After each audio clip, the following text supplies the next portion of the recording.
Hello again, world, and welcome to episode 5 of the Top Split podcast. We're back. I had a few weeks off. I got a bit distracted by actually spending some time on the track for a change. But it's great to be back. Thank you again to everyone for the support over the first few episodes. Had a great reaction to the episode last time from Nim Cross, who was again very generous with his time, and it was fantastic to have him on the show. Today, however, my guest was Mr. Bernie Wiemers. Some of you may know Bernie from his fine work at RRtv. He and I spend each and every Monday night of the regular Skip Barber season together, working on the Monday Night Lights broadcast. And broadcasting is what we're here to talk about. Bernie's a local iRacing broadcaster. He's been doing it for a few years now and doing a great job. So it was fascinating to talk to Bernie, and what many of you may not necessarily know is just, the time and effort that he puts into it all behind the scenes. And hopefully today we brought a bit of that out, or bore a bit of it out, I should say, and everyone can learn a bit more from what he said and what he does, and shine a bit of light on it. So without any further ado, I give you Bernie Wiemers.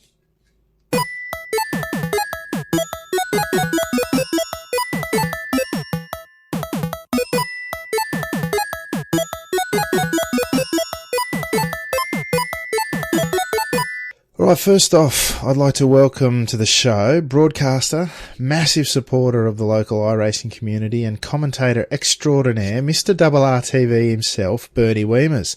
Welcome along, Bernie, and thanks for joining me tonight. Yeah, thanks, Alex. What an introduction. I like that. I was thinking about that one all day, mate, so I hope you liked it. Really good, really good. Good. So I've invited you here primarily to talk about broadcasting iRacing. In the online gaming world, this is sometimes called shoutcasting, if you look at some of the other games around, but in iRacing we call it broadcasting.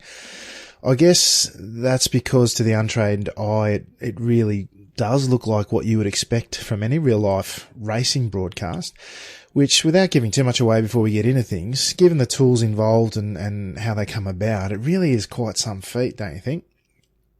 Oh, it's fantastic. It's, to be able to watch a race live and watch all the drivers live and to be able to call it live and then have anyone in the world tune in to watch it. It's just an amazing piece of technology. Yeah, absolutely is. But so one thing I wanted to do before we got too far into it as well, we're here to talk about broadcasting. I just quickly wanted to highlight it, how it differs from the streaming that we covered with one of my previous guests, Matt Malone. So in that kind of streaming, Matt's providing the first person perspective of the action. He's streaming his screen and providing his insights into what is going on for him during the race, essentially again in the first person. When it comes to broadcasting, however, that's a third party such as yourself who joins the race server as a spectator and streams the content from their PC whilst providing their commentary and footage of the race as a whole. This is done completely independently of any of the races in the session, and technically anyone can do it, but I suggest not everyone has the desire and perhaps the ability to do it well. I just wanted to draw that comparison early. Perhaps, it's obvious to many, but as a starting point nonetheless. So Bernie, you're in the broadcasting space, and I suggest that you in RRtv, you're a fantastic supporter of the local iRacing scene, as I said, in the ANZ community at least. I was hoping to begin with that you could give us a bit of insight into the history of RRtv and how you got involved in it, or how it got off the ground. Yeah, definitely. Well, I guess I found iRacing about 5 years ago, and I joined it mainly to drive, and that was my passion, was like everyone joined it to drive. And back then I set up a team called Redback Racing. I was a founder of that team and I organised that. And then I sort of fell into broadcasting in a way, and that was back in the day, I guess you could say, Saturday nights. They had a V8 supercar league that Mark Noble ran, and they needed some commentators. So that's Apex Racing TV, as you know it now. So I joined Alex Simpson and Mark Noble to call the V8s, and I got my start there. And then what happened was I basically wanted to do more Australian content, but Apex Racing had some contractual obligations. They couldn't allow me to do broadcasting of some events here, so RRtv was born. It stands for Redback Racing Television. It was really formed for two reasons. One was to promote local racing content outside of the V8 supercars, because we've got V8s online that does that, and they do a great job. So I deliberately made sure that I covered things outside of the V8 realm, such as your open wheelers, GT3 these days, and all the other types of racing the Australian community likes.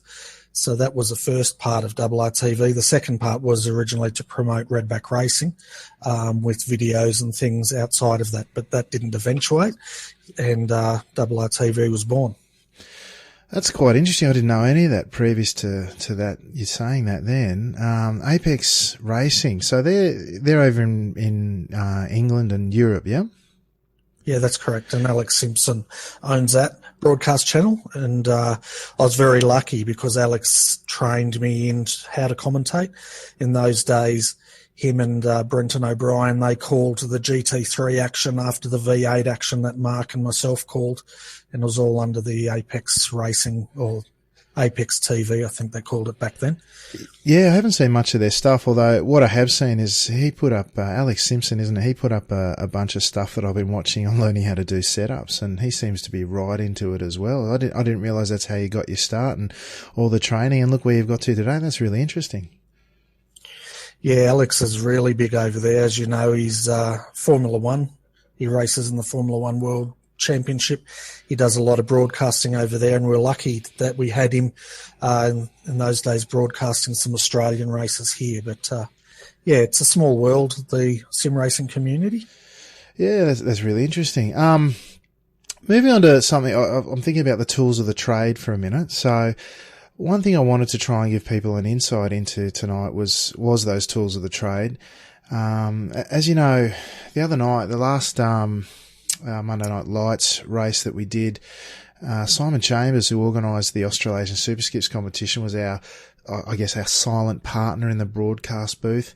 He was in there, but I didn't unmute him because he was having some technical problems on the night, so I wasn't sure when he was going to come in. But I was speaking to him afterwards, or I think we both were actually, and you may recall that one thing that impressed him was the level of detail that we were able to give during the broadcast, and how we were able to move around the track and the different parts of the race to find the action.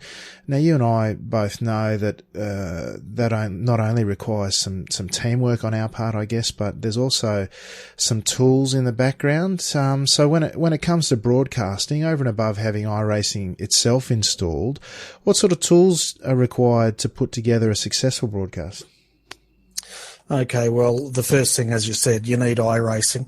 And then what we use is what's called, I call it overlay software at the moment, that's RRtvo.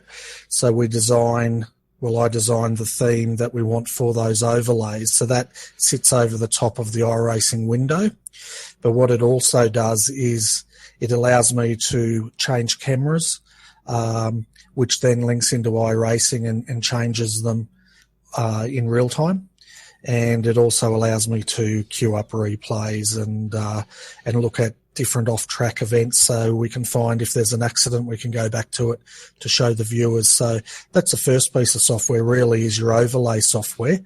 And once you've got that sorted, that's where you get, all the lap information, the fastest lap, the driver's name, teams, all that sort of stuff. And that links directly into iRacing. So once we've got that, we need some way of being able to communicate with the co-commentators. So we use either TeamSpeak or Discord in this case, and that allows the co-commentator and the commentator to have a conversation. And then to actually put it all together, I use a software called XSplit, broadcaster, which basically allows me to catch the screen and the audio. It mixes it all into a stream and it pushes that up to YouTube at the moment, and that's how the viewers see it. There's about a 30-second delay, but all in all, it works quite smoothly. Yeah, the XSplit alternative as well that many people use is OBS, Open Broadcasting Software, which is what I use when I record and stream stuff. But both seem to do a really good job. They kind of give you like a mini TV studio on your desktop, don't they? Yeah, pretty much. And I can change the buttons, like I can set scenes up. If we've got ads we're running, I can set up a scene that gets the ad, and then I can put the iRacing race in the little corner, or if we have, cameras working, we can do all that. So it is pretty much a video studio on your desktop, and it just allows us to mix it all and present a live broadcast, basically. Yeah, well, you're almost limited only by your imagination in that sense. You were quite innovative, and I was, I'm somewhat risk adverse, but then you chucked up Sam Katagizinos' stream in the middle of the broadcast last night, on Monday night, I should say, and it went over really well, mate. So, like I said, you're kind of limited only by your imagination. So that was pretty impressive, I have to say.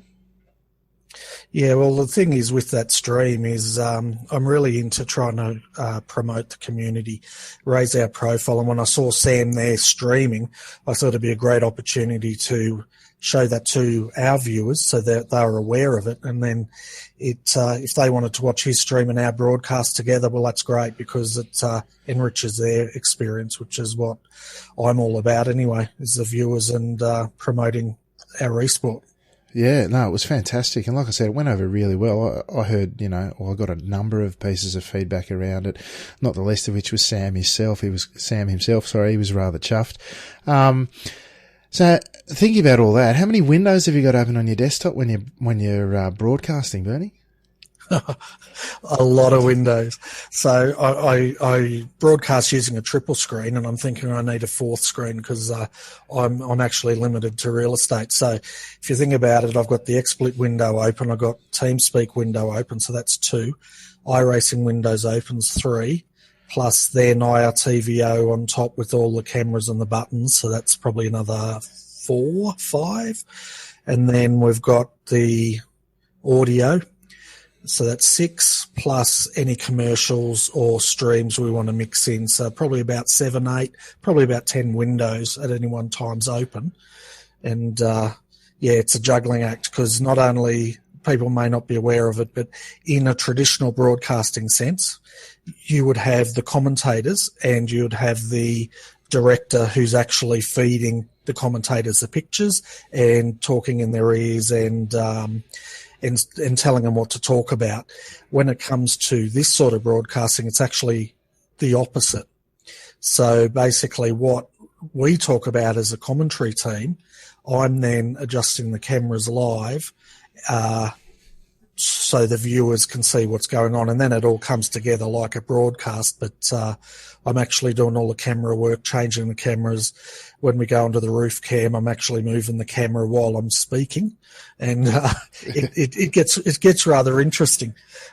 Yeah, I was going to say, I mean, I've done obviously a little bit of the much less taxing role of co-commentator, but I sit back sometimes in awe and I wonder, how do you keep all that going live on air? I just can't imagine. Well, as you know, once you get into it and you get it into the race, it becomes, I think of it like a conversation, right? So the race is unfolding live, and when you're commentating with me, we're talking and we're having a conversation. I see the race a bit like that. What is unfolding and what the camera work's doing is I'm really responding to what's happening on the track and what we're talking about. And as you know, when we're talking, a bit of the magic is you'll give me cues, such as the driver name, the car number. You'll hear us sometimes, if the viewers are listening, someone will say a car's spun, and I might say, well, who was that, or whereabouts were they car number, and that cues me to actually then do the camera work. So while you're talking, I'm actually then doing the camera work to show the pictures that you're talking about. Yeah, that was one of the things I kind of wanted to highlight here is that, well, I guess people assume that we're either in the same room or we're not, but realistically, and I know it's the same with other broadcasters around the place as well, people are spotted and dotted all around the world. I think about the potential broadcast that we're going to do on Sunday night for the Australia-New Zealand versus UK and Ireland club race. Or competition, and we're trying to track down a UK commentator at the moment. Obviously, we're not going to be in the same room, but you know, there's a real skill involved in, you know, the dynamic between the people having the conversation, as you say, but also then finding that, you know, that spot on the track where the action's taking place, and you know, lining up the camera work. And that's why I guess sometimes that, you know, I've thought when I'm watching the stuff back that what I'm saying, and I feel like a bit of a goose because what I'm saying is not lining up with what's on the pictures, so to speak. But, you know, generally speaking, I then look at it through a critical eye and say, well, you know, Bernie's got something in his mind that he's about to go to. I just needed to have waffled a bit less at that point, if that makes sense. Yeah, well, you're probably in a more difficult position as a co-commentator because you're talking and you're hoping that I'm marrying the pictures up, but you can't see what my cameras are looking at or anything like that.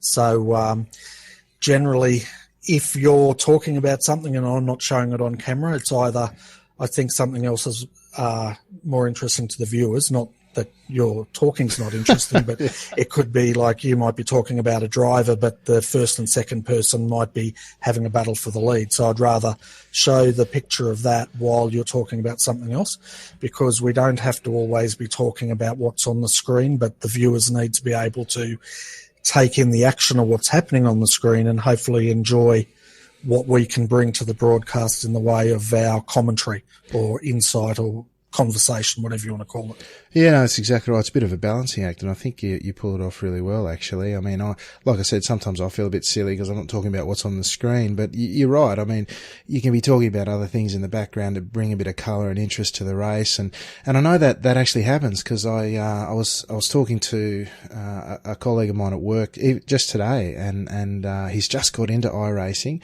He's still in rookies, and he's waiting to join the skips when he's got through that stage, and you know, I put him onto the broadcast on Monday night, and I was talking to him on the phone today, and he said, you know, it was so good, you know, he brings so much to the race itself, and it's so realistic and all the rest of it. So, I mean, if we're going halfway to that sort of success, we're doing pretty well, I think. So, just something I wanted to touch on, moving on a little bit. You talked briefly about the overlays. It's something I'm a little fascinated and somewhat in awe of, is the themes that go into those overlays. Can you tell us a little bit more about the work that goes into them? Because they're a pretty complex animal by the look, aren't they? Yeah, IRTVO is quite complex. It's held together with its own scripting language or macros, I guess you could call it. So basically where I start is with Photoshop, and I create a screen that's the same resolution or the same size as what we're broadcasting on. At the moment, we're only broadcasting 720p, but hopefully that's going to change soon. So I set that up. So I've got a screen. I'll take a screenshot of a piece of iRacing, just throw it up there, and then I start with layers. So I always start with, what do we need? We need the driver overlay, so let's start with that. And then the ticker. We always need a ticker, and then the logos up in the left and right corner, and you put all the pieces together in different layers in Photoshop. And then basically what I do is I split them all up into their own little graphics, and they're all got transparent backgrounds. Once that's done, I then will load up normally a hosted session or a replay or whatever it is, and I'll start looking at the script, setting it all up, positioning it all by the, you know, from the X and Y positions, hooking into the iRacing data to pull in drivers' names, team names, whatever we want to see come in. And there's a whole lot of different commands you can use. The tricky thing with IRTVO is just understanding how it works. But once you understand that, it's all pretty straightforward. Now, to give you an idea how long it takes to put a theme together, if I'm building one from scratch, the one we use for the Endurance Championship which we used last Sunday. That took probably around about 15 to 16 hours of work to get it to the point where it's at now. It's not a finished product. I'm always tweaking it. And even last weekend when we had it in the morning, a few people had problems with a few parts of our overlay. So when we went off air for the 3 hours, I went back in and rewrote some of the overlays for the evening broadcast. Jeepers, that's a complicated piece of work, and certainly, like all of the parts of this, quite a labour of love to put in all that sort of work. But, one of the points that I was trying to make in talking to you tonight was, as the broadcaster, and you're a one-man band, you've got to have such a broad range of skills. I mean, you've got to understand, the technology around iRacing itself, before you then get into the streaming and the applications that support both of them. Plus, we've just been talking about the overlays and the graphics and potentially some graphic design and, all of that. And that's before you put on the multiple hats of commentator, cameraman, director, producer, the list goes on. It's a pretty big job, Bernie. Oh, it's a huge job. It's, people at work, when I tell them what I'm doing and they hear how many hours I put in, they wonder why the hell I do it. And they wonder why I do it as an enjoyment, but someone has to do it. But the thing is, if you've got, at the moment, it's me and our commentators, but it's all about, if you can build a good team around you, you can split up the work, and then you can start building better things. So, for example, we're now looking at a different overlay piece of software, which means we've got to totally relearn it again, throw out all the old themes and start from scratch. But at the end of the day, we hope to have more professional quality broadcast coming up. Yeah, absolutely. I mean, I think RRtv, which is the one we've been using to this point, that's no longer under development, is it? It's deprecated. That's not moving forward. Is that the case? Do you know? It hasn't been under development for quite a few years, and another person actually got the source code and took it on. And the last update for that, I think, was last year, and I haven't seen any updates since then. But I think for iRTVO, I think it needs to be rewritten from the ground up, and it needs to be made more modern. And so I think we've just about breached the limits of what we can do with iRTVO, and I think it's time now to start looking at more modern overlay software, because if we're going to simulate television, let's simulate it the best we can, and people are expecting so much more from a broadcast these days than what they did when we first started, when RRtv started 2-3 years ago. Yeah, absolutely. I've been looking at the new one, the ATVO, and I've been using that for the last couple of broadcasts to help me out, find the telemetry side of things and find people on the track. And it's very useful for that sort of thing, even from my perspective as the co-commentator.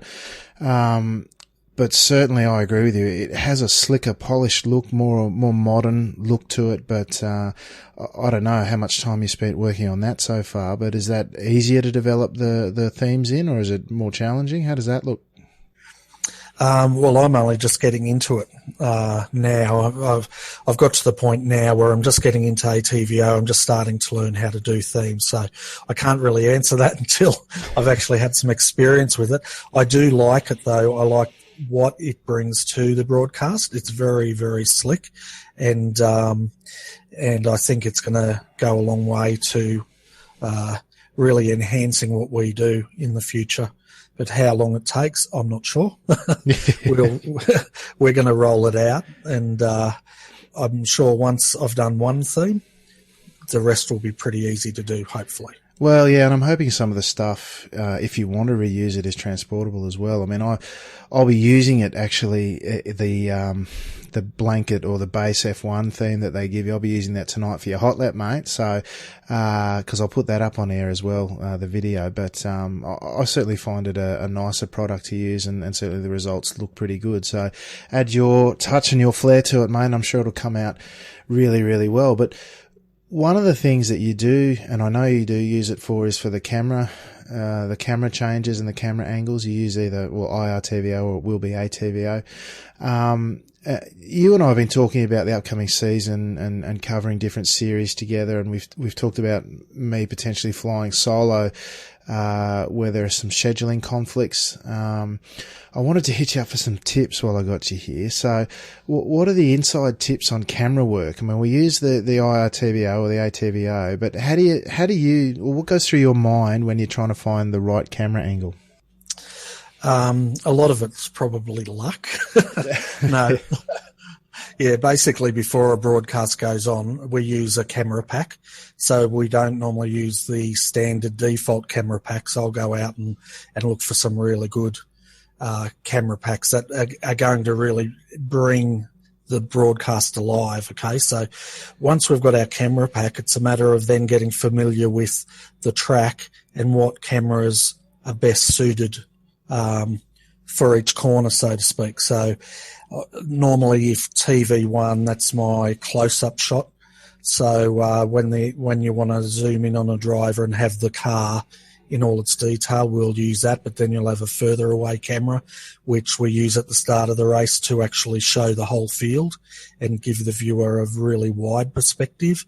And then you might have like static shots, some corners, it'll have the ripple strip camera, and I'll actually use that camera just for that shot, for that corner.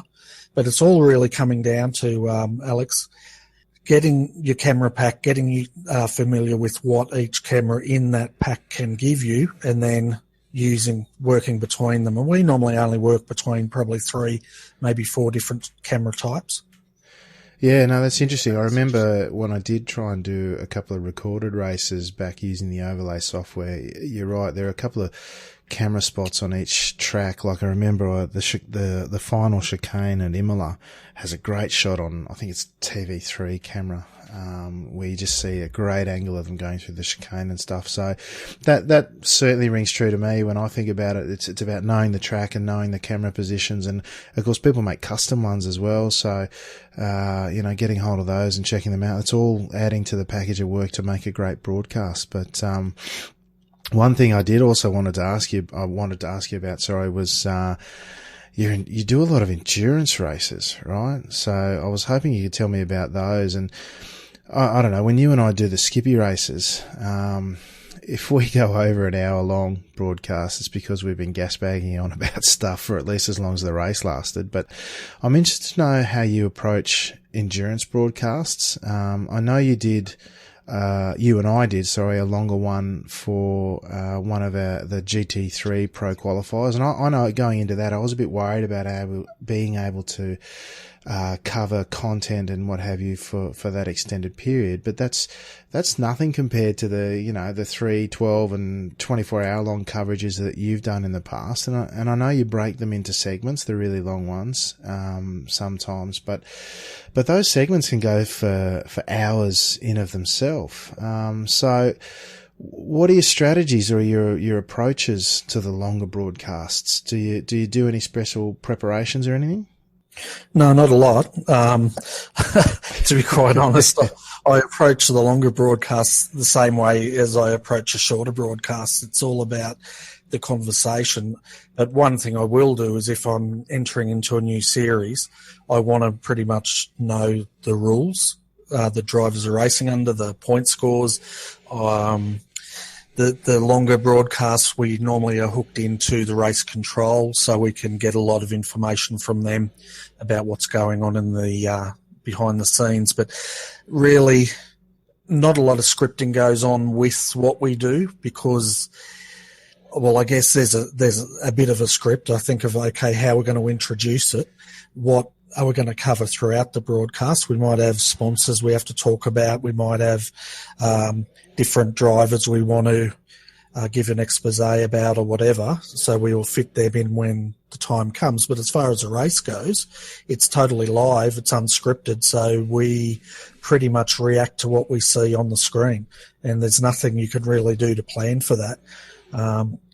And you just got to make sure that you and the co-commentators are compatible, or you and the other commentators compatible, so that you can get that conversation going, and you're both as enthusiastic as the race as you can be, because that then makes the viewers more enthusiastic about the race.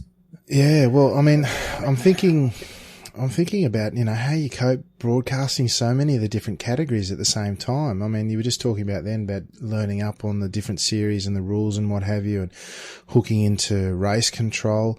I think back to that GT3 race we did, and I did a couple of seasons in the GT3s ages ago, but I was going in there thinking, oh, hell's bells, what am I going to talk about in this? But, do you end up doing any prep on the cars? I mean, you don't get a lot of track time these days, do you? No, these days I don't get a lot of track time at all, which when we do the hot lap, it's going to be the not-so-hot lap walk of shame of Bernie trying to drive and embarrass himself. But, yeah, basically, like with the skippies, I always have – I'm lucky to have you in there, and you're the skippy expert. So a lot of what we talk about, you're the expert, and you can talk about the car and everything. I will jump in the car and I will try to do some laps in it to get an idea what the track's like, what the car's like. Same with the GT3s. If I ever get time off, I'm either in a GT3 trying to pretend to race, or these days the Porsche Carrera Cup. But that's going to fall by the wayside shortly anyway, because we've got more broadcast commitments coming up. That's a shame, mate. I know you've been pushing me to stay in the car so that I don't fall into the same trap, I guess. But those Porsches are a lot of fun, aren't they? Oh, they're amazing fun.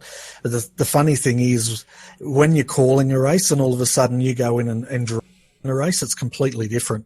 And you work out how aggressive the racing is, because when we're calling the race, we see it, and we see cars bang into each other, we see drivers rolling down the road upside down, and we think, well, that's really spectacular.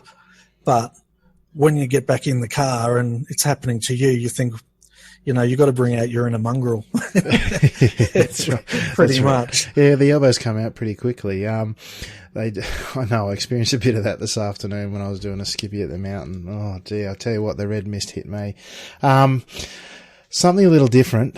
Watching your own broadcasts. So you said to me quite a while ago that you don't actually watch your broadcasts back once they're up. I know I go back and watch them all at least once. And I no doubt overanalyze what I've done, and try to pick things up that I can improve on. I know when we started out, it was a season and a half ago, or something like that. Once you add it all up, nearly 2 seasons ago, it was a real help to me, in picking things up that I could improve on. Part of me now, I guess, goes back for that, but also to enjoy the races. I know a lot of the protagonists in them, and watching back as a spectator can often be just as enjoyable as, as if I was involved, or if I was involved in the broadcast itself. Plus, the other thing is I need to find out who I should apologise to for miscalling incidents and what have you. I always feel bad when I apportion blame incorrectly for incidents, and I can be a bit of a perfectionist at times too, I suppose. I have actually sent a few PMs apologising to people after races, but with you, is that more of a time thing? I know your time's fairly heavily committed. I know there are weeks where you're almost overcommitted with broadcasts, or is it that you don't? I don't know. Some people don't like hearing their own voices back. How is it? I don't know. You're able to resist going back and, like me, hypercritically analysing everything.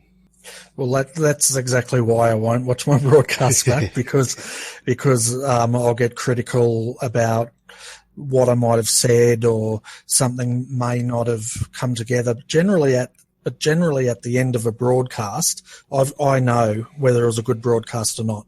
I get that feeling, so I can tell when things are coming together. It all sort of flows. So in a way, when I'm broadcasting it, I'm watching it. So then I don't want to then go back and watch it again, if you know what I mean. But it's mainly because I don't like my voice, or I'm going to get embarrassed about what I might have said, or it could have been a number of things, or it could be that I've gone and broadcast, like last weekend. I think I did the time we had the Enduro, I think it was last weekend or the weekend before, I broadcast for about 16, 18 hours in a weekend. And I didn't really want to go back and watch all that. I just wanted to relax for 2 days and stuff like that. But far out, 18 hours, that's enormous. Yeah, but I don't really watch any broadcasts, to be quite honest. I don't watch the V8's online broadcasts. I don't watch the Race Spot. Every now and again, I might watch them for a bit to see what they're doing. But yeah, I don't really spend my time watching it. In fact, with iRacing, I hardly ever get in iRacing unless I'm broadcasting these days. Yeah, well, hopefully you can get more time in the near future, mate. But so another thing I was going to say, how do I mentioned before that iRacing? Well, I didn't actually. I was thinking it in my head probably more than anything. iRacing is a bit of a niche market in the gaming world. Over and above that, the Australia-New Zealand scene, I guess, is an even smaller subset of that, which I guess further adds to the labour of love element of what you do at RRtv, and certainly you even more so than some of the other bigger broadcasters out there. You're a one-man band doing all the things we've already spoken about and more. With that sort of skill set and experience behind you, what would you say to anyone that's thinking about getting involved in broadcasting iRacing? I'd say basically, if you're thinking about broadcasting, hook up with a broadcaster and learn the ropes. You can learn a lot from people who are already doing it. Not saying don't do it yourself. If you want to go out and do it yourself, just make sure the most important thing, make sure you've got a really good computer to stream from. And the other one is you need a lot of bandwidth, upload bandwidth, that is, not download, because you've got to push all that up in real time. And if you don't have enough of a big enough of a pipe pushing up all the data, you'll get stutters. But I reckon if people really want to give it a go for it. It's a lot of fun. It's a lot of people that try commentary, they come in and they get a completely different perspective, and a lot of them come back because they really enjoy the experience. Yeah, look, that was certainly my experience with it. I can confirm that 100%. I can also confirm the upload bandwidth requirements. I tried streaming again recently after having Matt Malone on the show, and I just found it too frustrating. I didn't get the image quality they wanted. My upload speed's only 2.5 meg. It's way down from what it used to be, for whatever reason, but it's just frustrated me more than anything. But I know you've expressed an interest in potentially getting more people involved in RRtv directly. Is that still the case? Oh, it's definitely the case. We're at the moment expanding the number of commentators to go. Like after this interview, I've got to go off and train some commentators, but we're expanding how many commentators we can use within RRtv, and we're always looking at expanding. If we can get people that want to broadcast and they've got a good enough bandwidth, and we'll train them how to do that. So it's all about now building up the amount of people involved in the channel so we can cover a lot more things, and we're not dependent on one person, but we can then cover far more races, because as you know, there's so many different categories just in Australia that are fantastic, and they all deserve a broadcast, but there's only so much I can broadcast. So if we've got more people in the group, we can then cover a hell of a lot more, which is what the aim is. But, you know, you're saying before that Australia is such a small niche market. Well, it is, and we've got a lot of people in this area, but the thing is, the beauty of iRacing is you can call a race anywhere in the world. You know, once you're on the internet with iRacing, you can go anywhere and just call anything, basically. Yeah, that's right. It's a global sport. I mean, 24/7, all throughout the year, there's racing going on, and you can access that from anywhere in the world. I remember the weeks that I was away over the Christmas break or Christmas New Year break, I was still able to watch the races, even if, you know, I wasn't able to call them and we weren't broadcasting them at the time, but certainly accessible to everyone. But if people want to get a hold of you and talk more, how do they do that, Bernie? Basically, you can go to my Facebook page. So that's facebook.com/Redback Racing TV. Send me a message there or send me a message on iRacing. Most of the time my inbox is full, but I try to clean it out because, it fills up very quickly. So I try to keep it clean, but just go that way. But one thing I'd like to say, getting back to people wanting to broadcast, if you don't have good enough bandwidth to push it up live, don't let that stop you. You can do like delayed broadcasts where you're actually calling the race, watching it live, calling it, saving it to your hard drive, and then upload it later. And that's one way around that problem if you're really keen to give it a shot. Yeah, that's certainly something that Simon Chambers and I were talking about in the Australasian Super Skips, where I know you've kindly agreed to come on board with us, but due to scheduling and all that other racing that's going on, we're not able to grab you for every round. So Simon and I are talking about doing exactly that. So that, when you're streaming, if you like, you don't have to stream to the internet. You can actually stream to your local PC and then upload it to YouTube, and whatever size of or pipe or wet piece of string like me you've got to the internet, it'll get there eventually. So that's also a good way to get a high quality image as well. So a couple of benefits to that as well, and certainly something to consider. You touched briefly before on the Australian community. Before we move on finally to your crack at the top split leaderboard, Bernie, I wanted to talk to you quickly a bit about the ANZ community. What I've come to understand in the time we've known each other is just how much you've obviously invested in the place, but also there's a ton of knowledge and history in that head of yours too. I guess that in part comes from being involved in a really broad cross-section of the different elements of the ANZ iRacing community, and when you're covering the different series. Certainly, I was taken by surprise when I talked to you about the re-establishment of the ANZ Skippy League, which is now what we know as the Australasian Super Skips, and about which, is about to commence their second season. I was taken by surprise, like I said, about not only what you knew about the previous series, but also that you'd played a big part in writing the old league rules and were pretty heavily involved in the open wheeler community as a whole back then as well. And folks, I can tell you, Bernie is a font of an amazing amount of knowledge and wisdom about this stuff. I really only have limited insight for the most part, as I'm immersed in the Skippy community, and I can say from my perspective at least that it's thriving. It's really positive and supportive when it comes to the ANZ community and the Skippies more broadly, I should say. But when that sort of community expresses itself on the track in something like the Australasian Super Skips races, I can tell you from first-hand experience, it leads to some of the best racing you can have. But just quickly though, with your insight across the different leagues and the championships going on in the ANZ community, what's the state of the ANZ club community as you see it as a whole? I think it's extremely strong, and it's getting stronger every day because there's so many other fantastic people in our community doing so much. Like if you look at Simon Black with the OSR Dev series he runs, plus the main game series, they're also into the V8 Scops with V8s Online, and Simon's involved in all that as well, if not right behind it.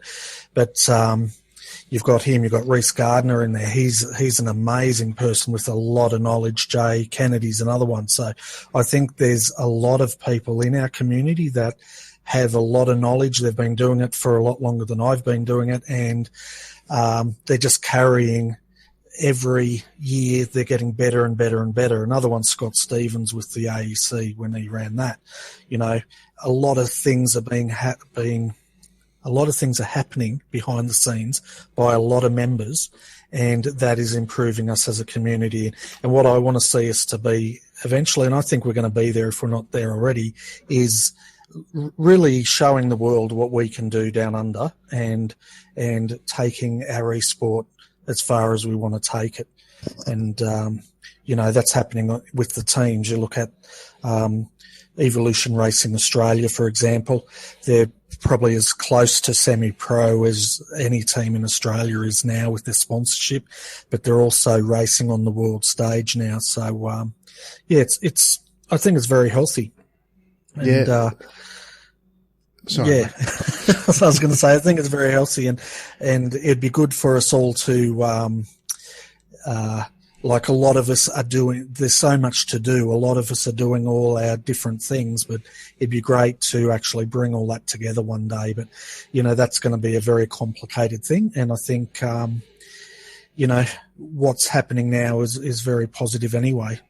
Yeah, I agree. Look, I think if I sit back and sort of try and look at the club from a higher perspective or a helicopter view, however you want to describe it, there's pockets of activity going on all over the place. And then I think about it as a club, and I picture my old rugby days. There was always a couple of really hard workers behind the scenes that really kept the good things about the club ticking over. I think about people like yourself who just go almost unheralded, but put in such hard work that, the stuff we've been talking about today, all the complexities involved in the technologies and the prep work that goes into it, and let alone the complexity of actually doing it on the day.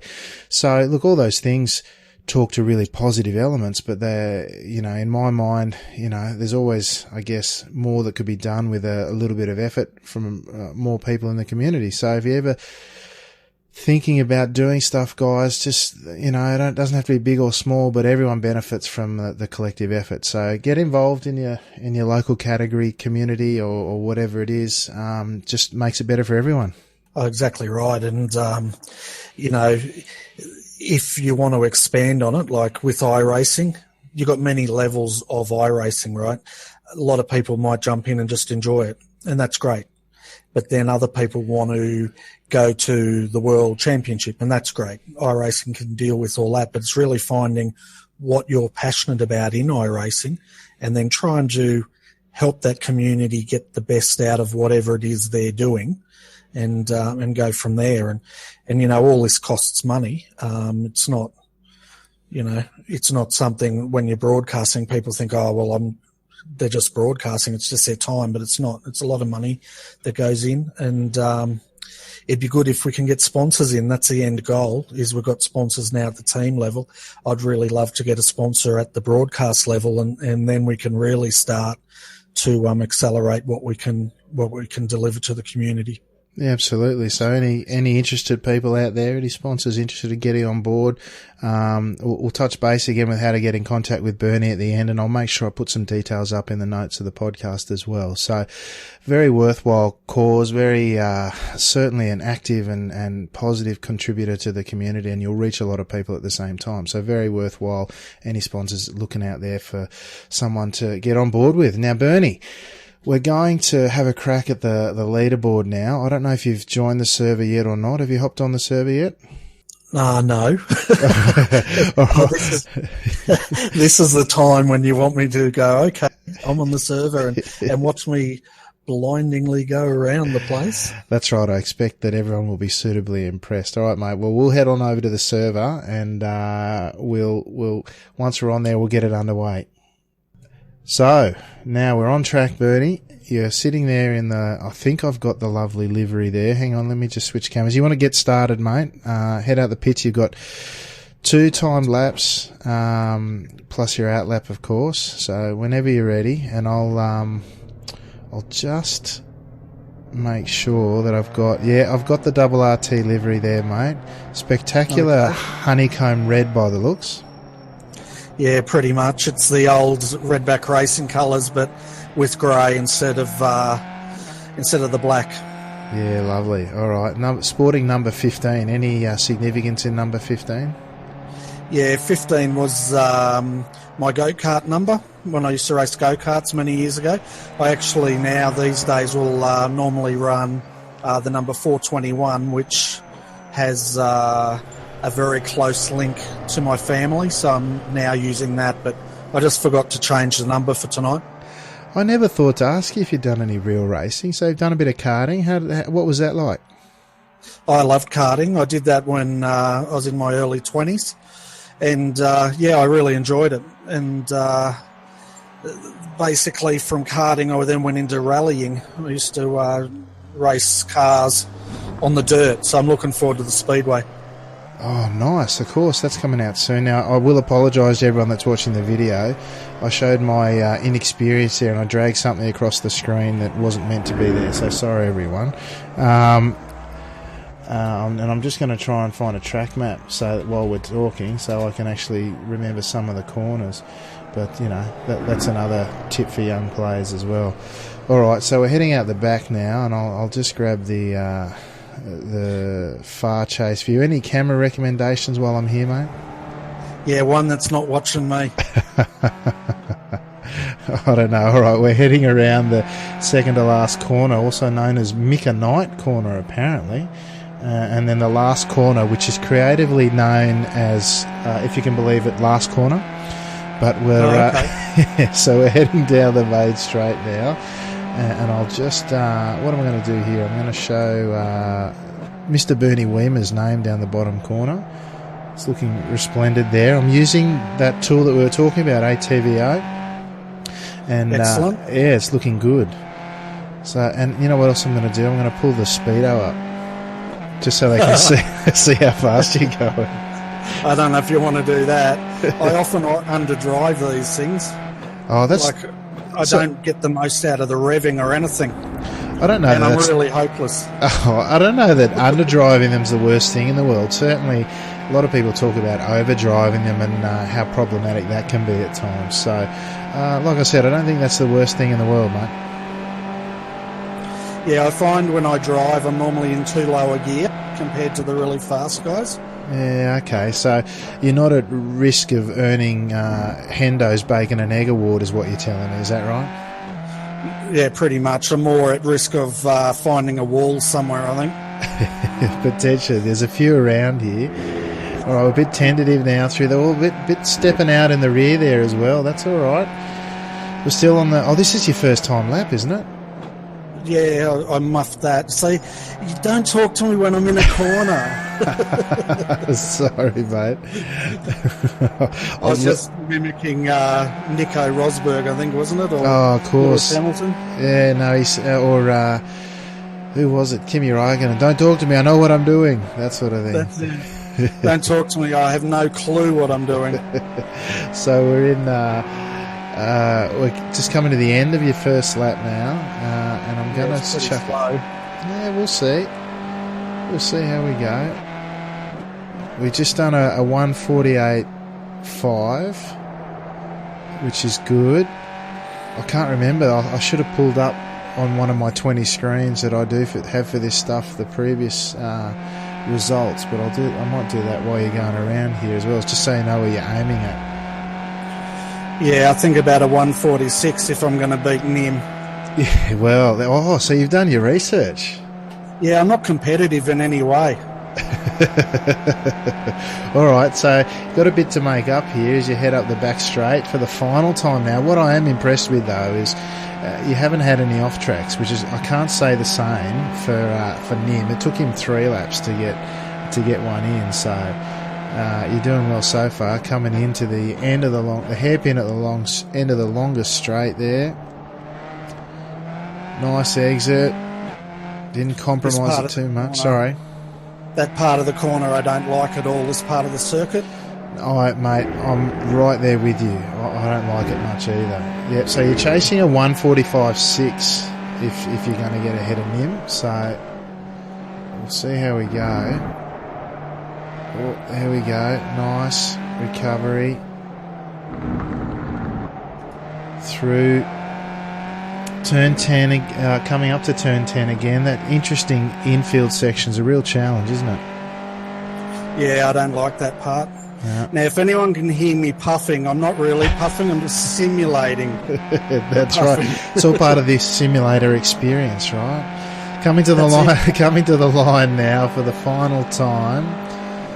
We've just hit a 1:46.6. So just missed out, I'm afraid, Mr. Wiemers.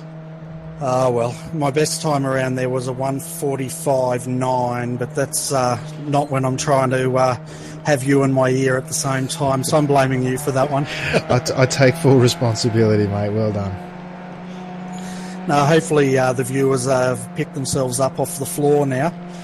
So yeah, we'll see how we go. And that's not for my great driving ability. They're probably looking at it going, "Oh my God, just stay with commentating."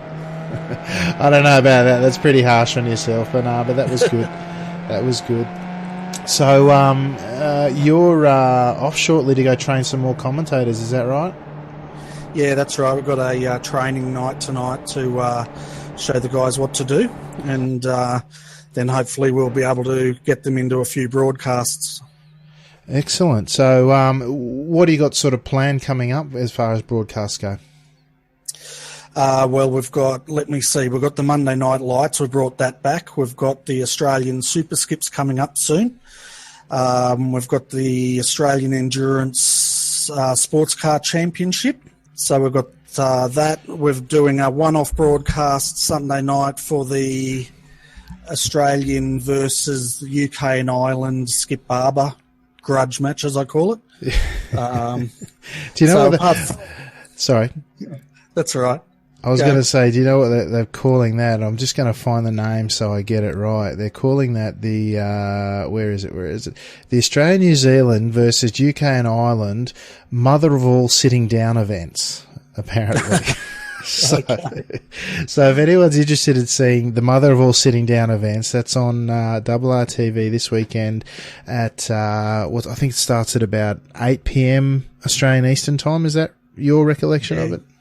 Yeah, 8 p.m. Australian Eastern Daylight Savings Time. We're going to have Alex in calling the action as the Australian expert, and I'm hoping we're going to get a UK commentator to go up against him. I'm impartial. All I'm going to do is laugh in the background and operate the cameras. Well, you never know. You might actually get a chance to just, sit back and do the directing and the camera work for a change and not have to, guide the show from mugs like me around. So that might be an interesting opportunity as well.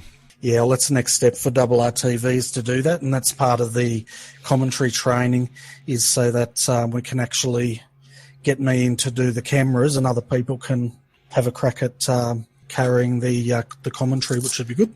Yeah, that would be good. It represents, I guess, the ongoing investment and improvement in RRtv and perhaps where you'd like to head going forward. But going back, just to recap, if people are interested in becoming a part of RRtv or interested in finding out more about broadcasting, just go through again for us how they find you at RRtv, Bernie. They can go to the Facebook page, that's facebook.com/Redback Racing TV, and send me a message there, or they can get onto iRacing and PM me. So I'm Bernie Wiemers, Wiemers, and I will get back to them that way. No problems. Well, I'll put all of that information up, as I said, as part of the notes of the podcast. So you can check it out at thetopsplit.com, or as Bernie described, hit him up on Facebook or on the iRacing forums. So thank you so much for joining me tonight, Bernie. I cannot say thank you enough for your ongoing support of the Australia-New Zealand iRacing community. It's an amazingly positive element of the racing, and certainly as far as labours of love goes, it's something that's it's an outstanding contribution to the overall experience. So thank you again, Mr. RRtv, Mr. Bernie Wiemers. No worries. See you guys.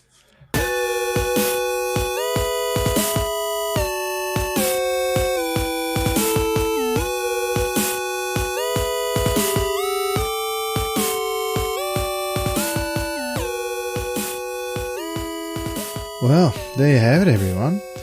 Everything you ever wanted to know and more about broadcast streaming iRacing. I bet you didn't think there was that much involved. I can't overstate some of the intricacies and the technical complexities when it comes to this stuff.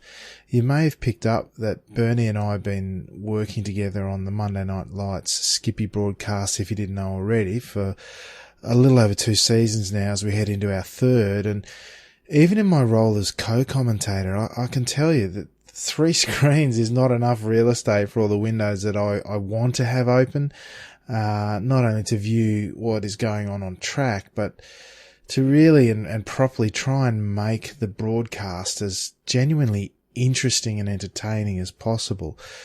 I mean, I'd have a dozen more windows open if I could, but for me, at least, in addition to having a dedicated single monitor view for my iRacing install as opposed to a triple monitor setup that I use when I'm racing, I do that with a separate INI file that I switch between when I'm racing and commentating. But in addition to that, I'll have one of those TV overlay software applications that we spoke about, not because I'm broadcasting, but because it makes it easy to navigate around and you can see a bit of telemetry and what have you. But that in of itself needs 3 or 4 little windows open that you've got to organise. I'll have the championship standings of the event that we're covering, a track map, 2 sets of race telemetry, including the one I was just talking about, and an extra one that I run. As well as the voice application that we use to communicate. You know, often I'll have official championship standings open, maybe the 2K Cup standings as well, and I'll have already watched a fair bit of footage, maybe the latest 2K Cup race, for example, in case any of those guys are in the race that we're covering, or maybe they want to take part in an interview post-race, which often happens. That way, you know, at least I can try to be across what their season is looking like to that point as well. The most important preparation for me has always been on track, though. And when you race with people regularly, you get insights into their performances over time, their racing style and how they approach things. Giving those sorts of insights as well, I think, can add a fair bit to the program. Anyway, I mean, I had a few things that I wanted to highlight in having Bernie on the show this time.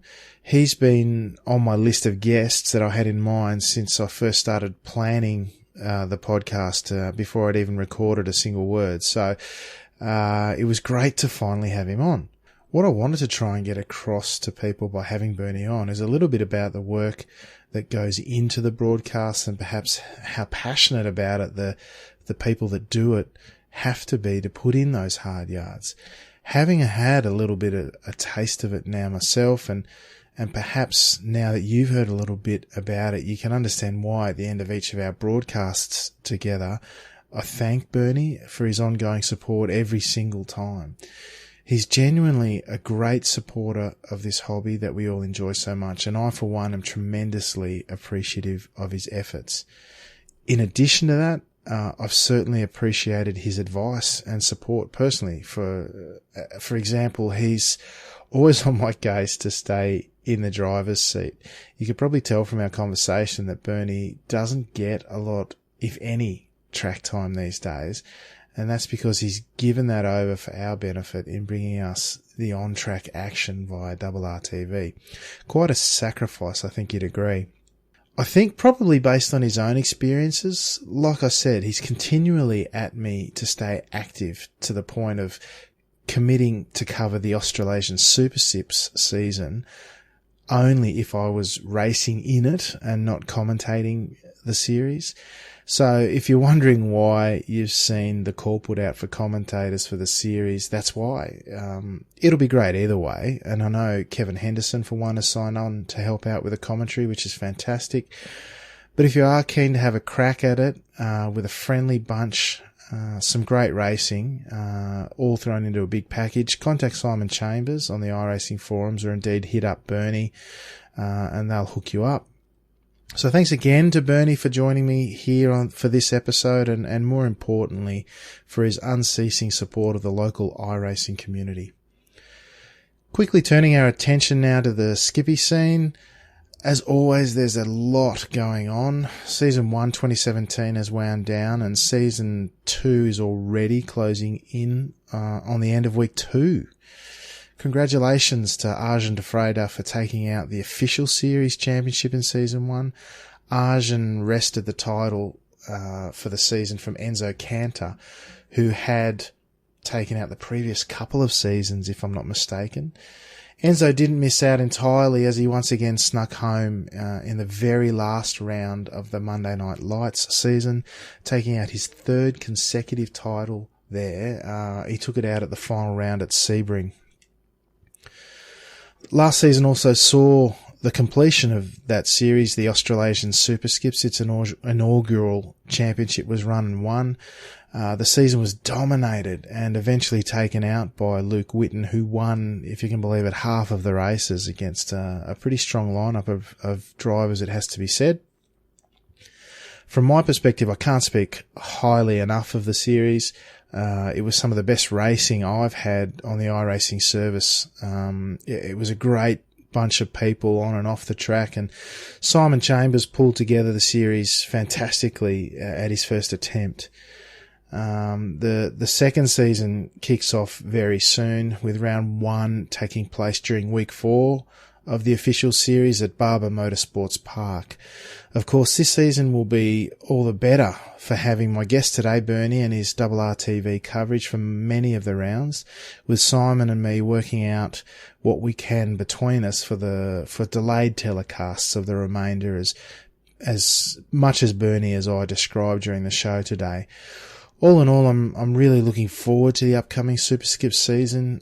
And if you'd like to join in, hit up Simon directly or look for the Super Skips thread on the iRacing forums, or simply do a search for the Australasian Super Skips on the league section of the iRacing site. Someone else I wanted to give a quick shout out to is Brad Grandorf and his team over at the Skippy Discord server. They're doing fantastic work for the Skippy community, with hosted practice and teaching sessions on the track each week, with the likes of Johnny Guindy providing live track guides that are then shared with the broader community via the iRacing forums. It seems like they're really building a solid addition to the community over there, a really welcoming bunch, and if you're interested in hooking up with the Skippy Discord server, just install Discord if you have not already, then use the Discord link /discord.me/Skippy. I really recommend checking them out. They seem like a great bunch, and just hop on board. I'm sure that I'm forgetting a bunch of stuff that I had in mind to go over, but I don't want to take up too much of everyone's time in this, and I've probably prattled on long enough already. But if you are interested in the show and connecting with me with ideas for potential topics or guests, please reach out to me at thetopsplit.com or on Facebook. Just search for The Top Split and you'll find me. I'm also on YouTube and Twitter. But most importantly, keep listening to the podcast. It's the point, after all. I have an interesting guest lined up for next episode, as it turns out, so keep an ear out and an eye out for that as well. But until then, thank you again to Mr. Bernie Wiemers, who was my guest this time. Also to you for tuning in. The support for the podcast has been way more than I ever expected, and I genuinely appreciate it. Oh, one thing before I go, make sure you check out the RRtv coverage of the mother of all sitting down events this Sunday, 26th of March. It's the ANZ Club versus the UK and Ireland Club grudge match in the Skippies, and where better to hold it than at Mount Panorama. It's going to be awesome. Great track, great cars, great people. Bring it on.